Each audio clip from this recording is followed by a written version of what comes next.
Yo, salut à toi, Jean-Sébastien Jackson.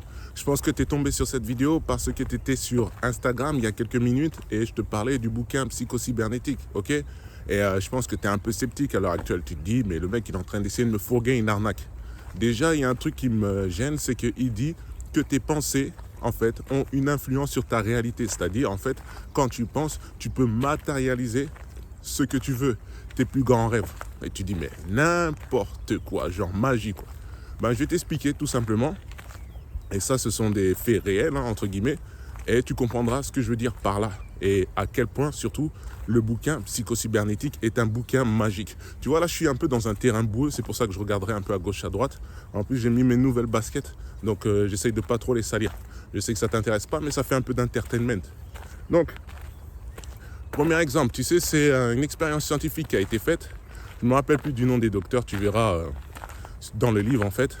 C'était avec 3 équipes de basket. Il y en avait une qui avait l'habitude de jouer régulièrement au basket. Chaque équipe faisait 10 personnes en gros. Et il y avait une autre équipe en fait qui n'avait jamais joué, la deuxième équipe. Et il y avait encore une troisième équipe de basket qui, elle, avait joué au basket régulièrement, etc. Et le test, il consistait à ça exactement. En fait, c'était des tirs au lancer franc. Donc, ils avaient des sessions de 1 heure par jour de lancer franc pour l'équipe qui a déjà joué au basket, grande équipe, tu vois. Ensuite, tu as la deuxième équipe, en fait, elle, ce qu'elle devait faire, c'était également des lancers francs. Mais pas des lancers francs techniquement parlant, tu vois. C'était des lancers francs virtuels. En gros, on les bloquait peut-être une demi-heure par jour. Et ce qu'on leur demandait, c'était de s'allonger ou de s'asseoir, de fermer les yeux et de s'imaginer en train de faire des tirs au lancer franc. Et à chaque fois que dans le tir, dans leur tête, le tir ne marchait pas, ce qu'ils devaient faire, c'était réimaginer la correction de leur tir. Je te rappelle, la deuxième équipe, en fait, elle n'a jamais joué au basket de sa vie. Donc, ce qu'elle devait faire, c'était en mode virtuel, en fermant les yeux, assis ou allongé, s'imaginer en train de faire cet exercice de tir au lancer franc, mais sans bouger, rien que dans leur tête, ok? Troisième équipe, maintenant, elle a déjà joué au basket et de compagnie, on lui a dit de ne jamais s'entraîner au lancer franc, d'accord? Donc, quelques jours plus tard, la session, je ne sais pas combien de temps elle a duré, on a commencé à faire des tests. Des tests, par exemple, de 50 tirs chacun. Alors, tu t'attends, en gros, que la première équipe, elle ait fait le meilleur score. On est d'accord? Mais la deuxième équipe, accroche-toi, elle a eu des résultats quasiment similaires à l'équipe qui avait l'habitude de jouer au basket et qui s'entraînait réellement, physiquement, tous les jours. Voilà ce que je veux te dire en te disant que tes pensées peuvent manifester ta réalité. En fait, ton cerveau, il ne fait pas la différence entre une expérience réelle et une expérience qui a été vivement imaginée. Et c'est ça la clé, on va dire, générale du bouquin Psychocybernétique. C'est autour de ça que s'articule le bouquin. Je te donne encore un deuxième exemple. Il y a un très grand professionnel de golf, en fait.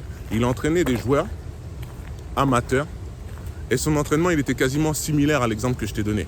Ce qu'il demandait aux gens, c'est de venir chez lui et de s'allonger sur le fauteuil et de s'imaginer en train de jouer au golf réellement dans leur tête. Et c'était ça, l'ensemble de son entraînement. Il y avait 0 club réel touché, 0 balle jouée sur un terrain, etc. Il faisait tout dans la tête. Et ces gars, ils faisaient des performances, mais incroyables. Véridiques, ok? Enseigne-toi sur Internet, je ne me rappelle plus du nom du mec et compagnie. Il a même sorti un bouquin là-dessus et son bouquin, il est en rupture de stock. En fait, il n'est plus imprimé. Tu vas me dire, c'est de la magie. Mais c'est la réalité. La technique, par exemple, les 2 techniques que je viens de te donner, ça s'appelle la technique du rehearsal.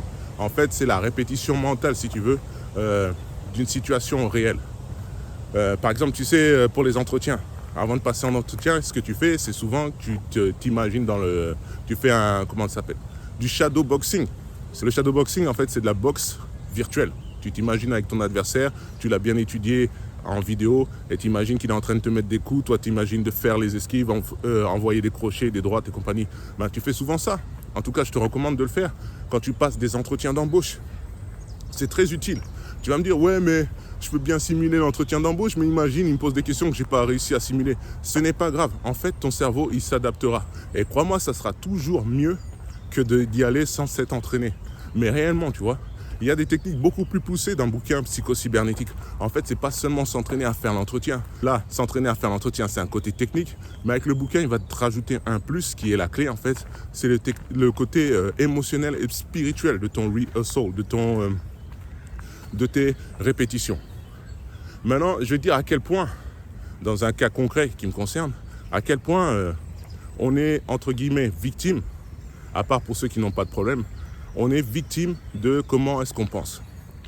Moi, dans le temps, il y a très longtemps, là, il y a facile maintenant plus de 5 ans, j'avais une collègue, mais super grincheuse, mais genre, toujours en colère. On lui demandait de faire un boulot, elle faisait « Oh non, il y en a marre, déjà je suis débordé et compagnie ». Mais ce tempo-là, c'est le tempo qu'elle avait non seulement au boulot, mais je parie à 200% qu'elle avait également ce tempo chez elle. C'est-à-dire ronchon, mais puissance 10, toujours en colère, la meuf. En plus, elle fumait, ça arrangeait pas les choses, tu vois. Je crois qu'elle avait commencé à arrêter. Moi, t'inquiète, je suis au fait de comment ça se passe, la psychocybernétique et compagnie. Je pouvais largement l'aider à voir les choses autrement. Mais tu sais, les personnes, souvent, et souvent les adultes, ils sont pas prêts, ils sont pas coachables, tu vois. Ils sont pas prêts à se remettre en question parce que tu dois te heurter à l'ego, tu vois. Et souvent, j'essaie d'aider les gens parce que j'avais la technologie et c'était pire qu'avant. Parce que, tu sais, les gens n'aiment pas être montrés du doigt, se faire, qu'on pointe leurs défauts, entre guillemets. Donc, c'est très chaud d'expliquer aux gens, surtout quand ils veulent pas s'améliorer, tu vois. Mais, tout ça pour dire que cette personne, elle vivait avec une bulle de colère, en fait. Et moi, je la voyais en 3D, laisse tomber.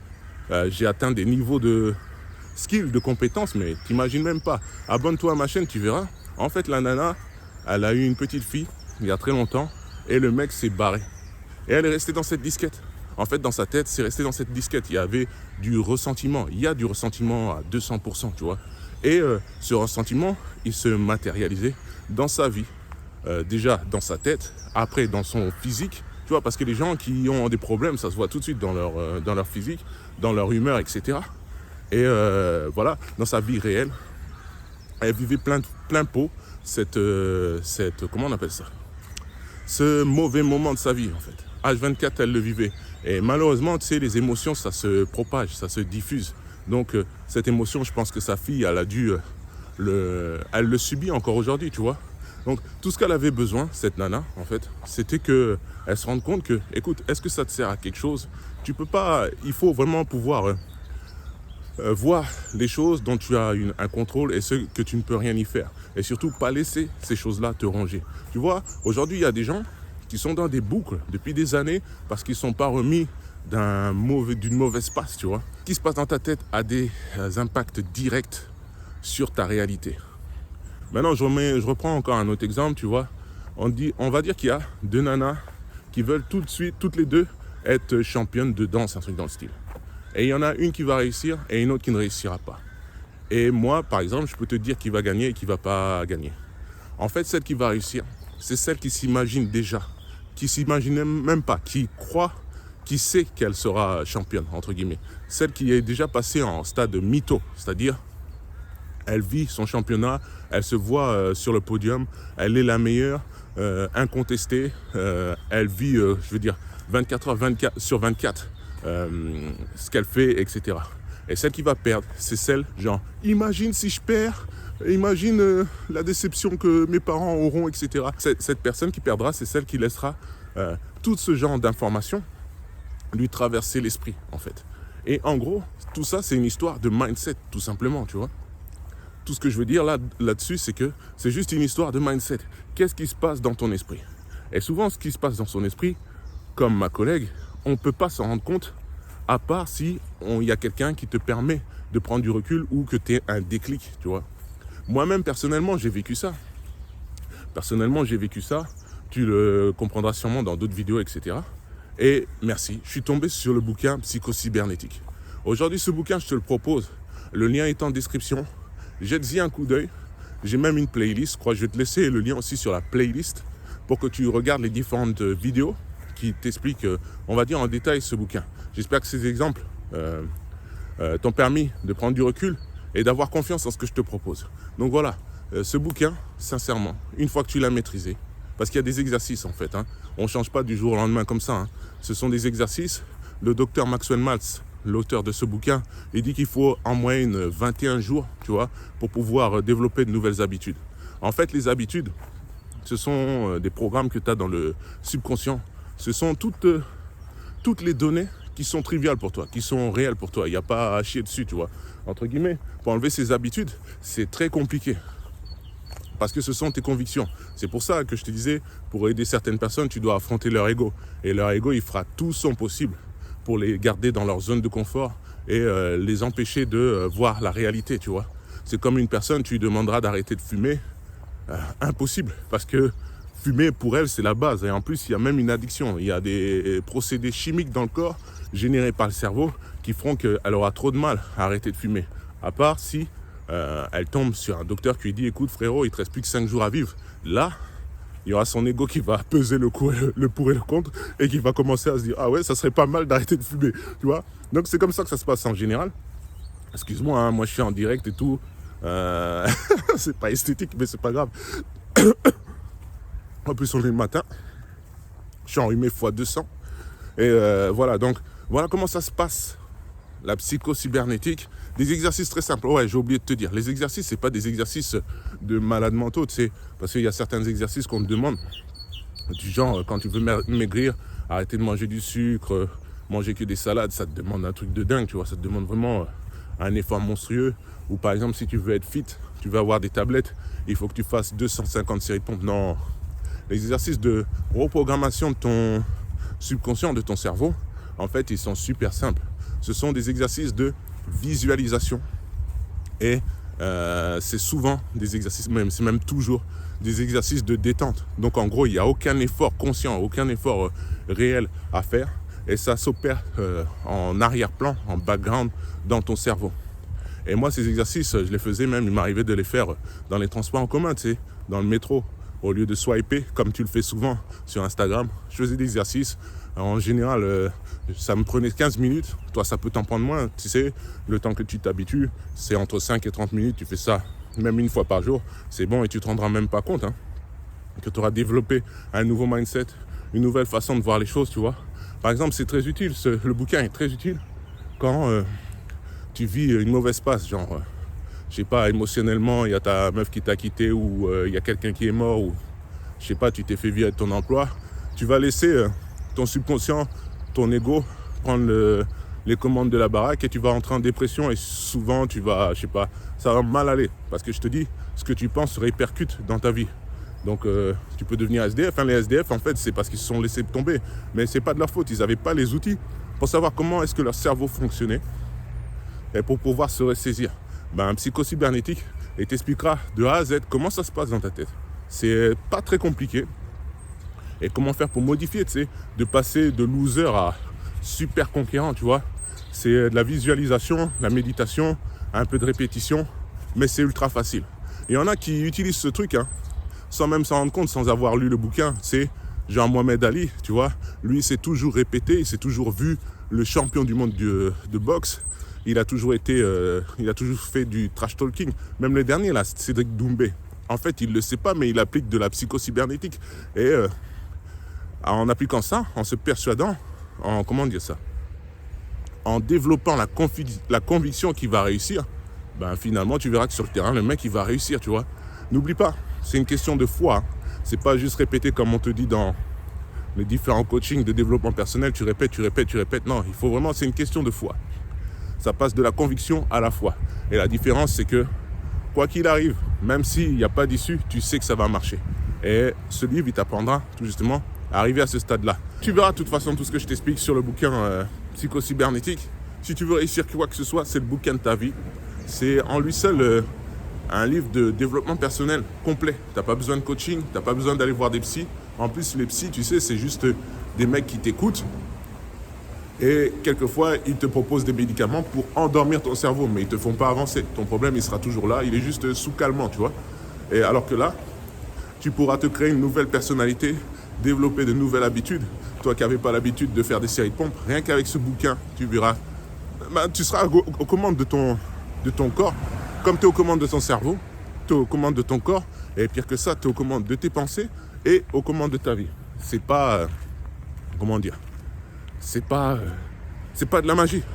Sincèrement, c'est de la psychocybernétique, c'est une science en fait. Et les exemples que je t'ai donnés, ce sont des exemples vrais, tu sais, ils sont scientifiquement prouvés. Et ce qu'il y a dans le bouquin aussi, les exercices sont scientifiquement prouvés. Il y a très peu de gens qui ont eu la chance de tomber sur ce bouquin. Tu verras sur Amazon, il est extrêmement cher, c'est pas pour rien. Surtout en français. Si tu le lis en anglais, ça va, tu l'auras moins cher. Bon, moi, je pense qu'il n'y a pas plus moins cher que ce que moi, je te propose. Et puis, tu verras aussi que les grands que tu connais, là, les Oprah Winfrey, les Bob Proctor, les Tony Robbins, tout ça, sont des mecs qui ont lu ce bouquin. Et tu vois qui ils sont, tu vois où ils en sont. Crois-moi que tout ce qu'ils font, tout leur coaching et compagnie, tourne autour de ce bouquin. Pourquoi? Parce que c'est la base du développement personnel que tu es en train de chercher partout sur YouTube, etc. C'est vraiment cette base, la psychocybernétique. Donc le lien est en description. Je te souhaite un joyeux Noël et à très bientôt.